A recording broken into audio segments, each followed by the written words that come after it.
हरे Krishna everyone. तो 11th of जुलाई को आ रही है योगिनी एकादशी। इस एकादशी की कितनी वैल्यू और इम्पोर्टेंस है ये स्वयं कृष्ण भगवान ने युधिष्ठिर को बताया।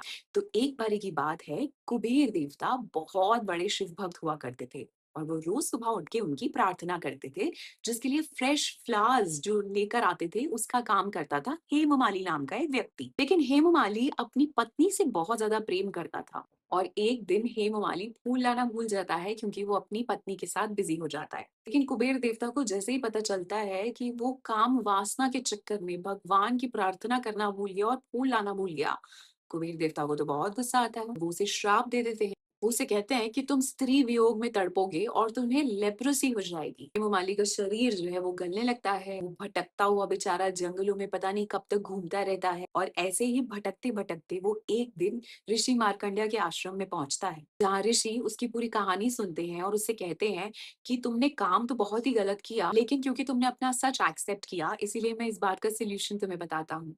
तो वो उसे कहते हैं कि अगर तुम आषाढ़ मास की योगिनी एकादशी का व्रत करोगे तो तुम्हारे सारे पाप और श्राप जो है वो नष्ट हो जाएंगे।